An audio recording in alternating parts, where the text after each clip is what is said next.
Hi guys, welcome back to another video, and we're looking at this guitar today. This is the sort of budget affordable acoustic guitar from Vintage, which is the V660WK, and it's from the Statesboro series. Statesboro.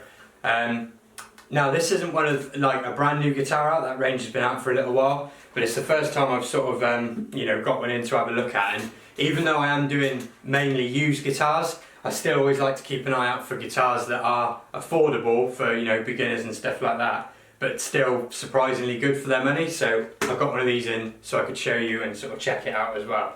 So we'll go over some spec, and then what we're also going to do in the playing part is shoot it out against this guitar just as a sort of curiosity thing in a very non-scientific kind of way, but because obviously this is Dreadnought, this is more grand auditorium size, but fully laminated guitar versus fully all solid guitar.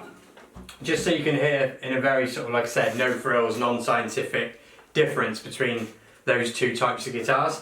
So spec wise on this, so like I said, it's all laminate mahogany. That's on the top, the sides and the back, as well as the neck just there as well. You do have this sort of black binding on the neck on both sides.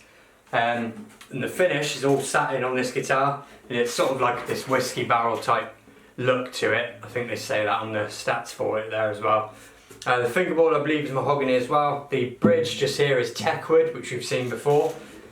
It is just ABS plastic on the saddle and nut, but I'll just get that in close if I can, because there's no sort of QC issues there with the nut. It's very nicely cut. The action's absolutely fine. Let me show the headstock. Nice looking headstock, to be fair. Not too dissimilar from a Martin if you remove the decals and stuff. And then just there's your normal die-cast machine heads on the back. So like I said, no electrics here or anything like that. It is just a, no frills acoustic guitar. But anyone that watched this video I did recently, the setup on this Fender Paramount series, and that came to me straight from new as well, was 100% unplayable. If it really was. It was that bad, and it's still not 100% yet. This guitar I haven't set up yet. This is straight out of the box, and the neck relief, the action, the height on the saddle is 100% right on a guitar that cost nearly 7 times less than that Fender. So as far as first impressions go, that was a massive thing, because especially if you're a guy that plays mainly electric, all you really want from an acoustic is that it sounds like an acoustic and that you can play it and it's intonated as well as what you're used to in your electric. That's the main thing you want. And this is a £100 guitar and it does that. Like I said, it is an affordable guitar and you can tell that. But I'll just give you some close-ups and everything.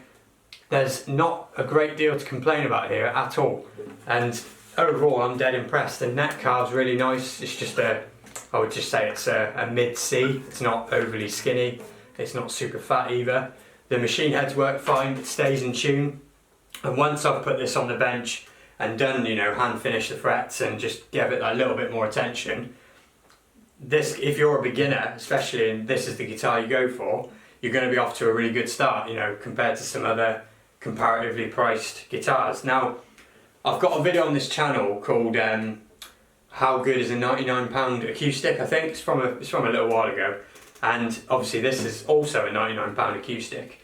And the Tanglewood was good, but if I'm asked which one of £99 acoustics, I would 100% say this guitar feels and sounds better. Like I said, it's very, very simple. There's no sort of frills to it, but you'll be very well served. So like I said, this guitar is £99.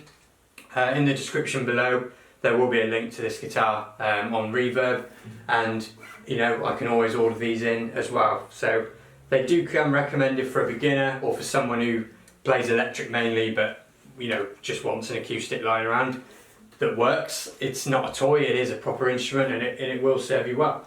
So we're going to get onto the playing of this guitar and then compare it in a very non-sort of scientific way to this one, so we can hear the difference between all solid and all laminate, just for a bit of fun there.